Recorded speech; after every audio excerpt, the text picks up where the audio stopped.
The example I often give of women who don't understand that is a great story a priest told me once about a little old lady who used to come to confession, and she'd confess everybody else's sins.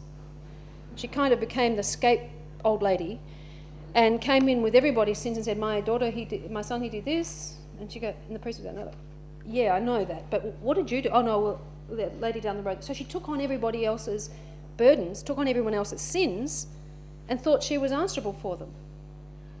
Now, women, even in our own age, supposedly feminist age, like to do the martyr thing instead of really being who they should be.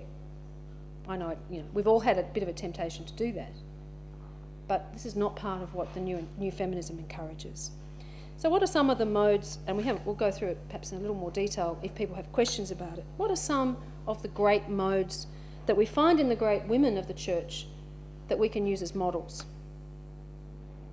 Well, there's mothering and healing, whether you have children or not. John Paul talks about the quality of spiritual motherhood as an absolutely essential thing, and many women who don't have children are incredibly generous spiritual mothers. An example, Mother Teresa.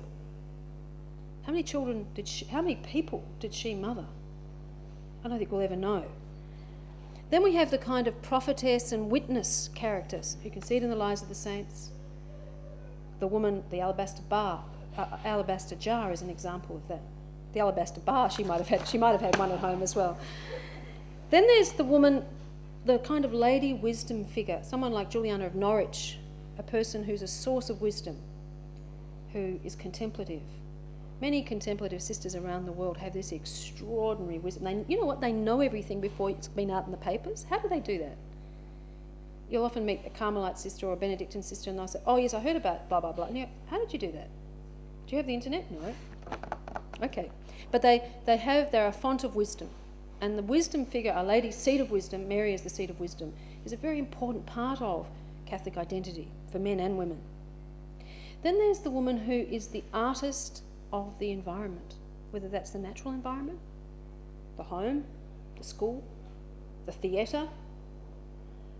Edith Stein says women have this incredible ability to walk in and say, that's not right, let's just move this all around. Let's make this somewhere where people feel more at home.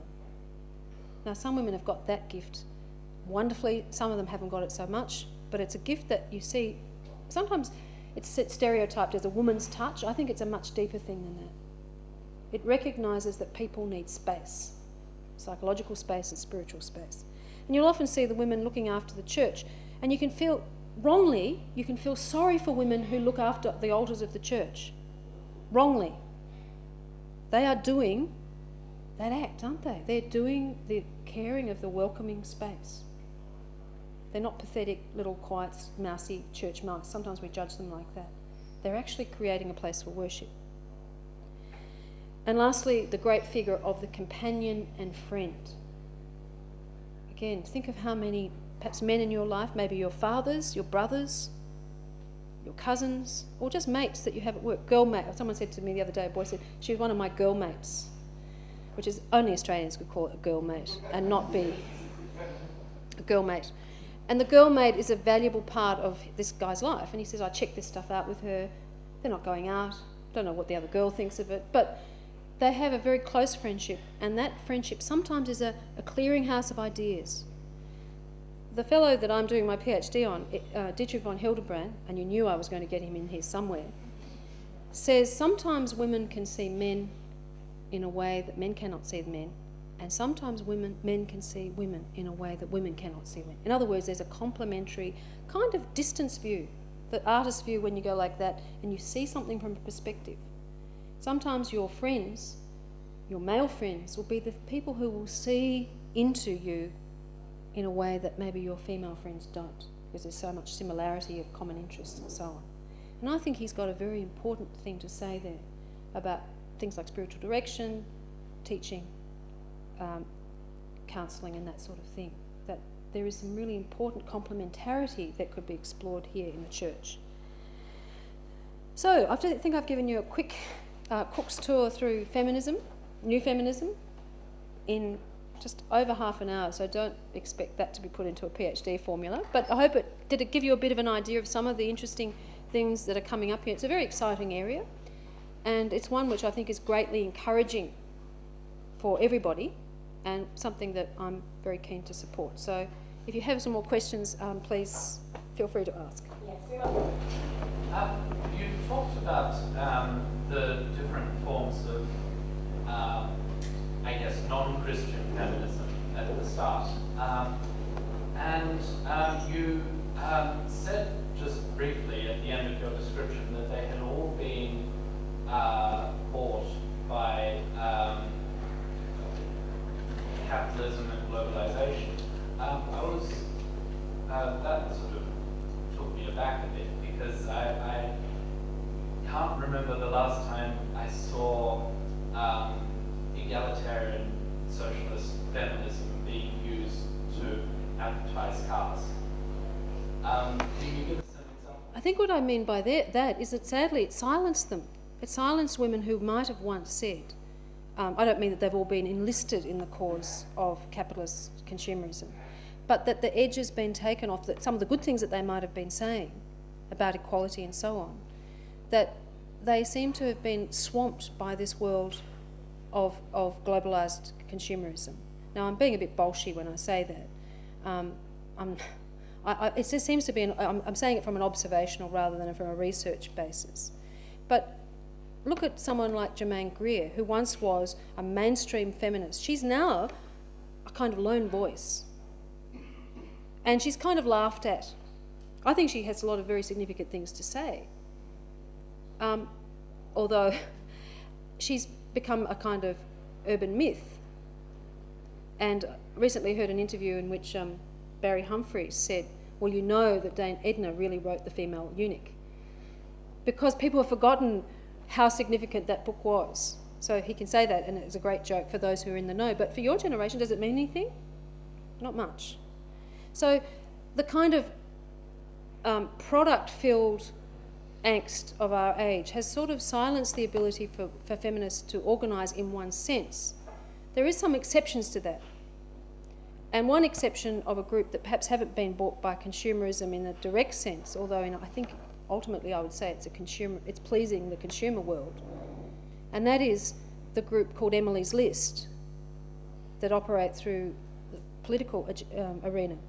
They are very powerful, and their platform is threefold. One, to guarantee 24-hour childcare, one, to guarantee equal opportunity, and one, to guarantee termination of pregnancy from conception to birth. But that, I fear, is something that a consumerist society is quite happy to have. But that's only one example.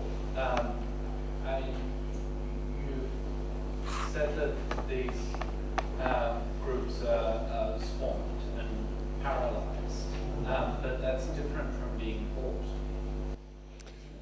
Well, I wonder where some of those leading feminists are now. Some of them are advising corporations. I've watched them get there.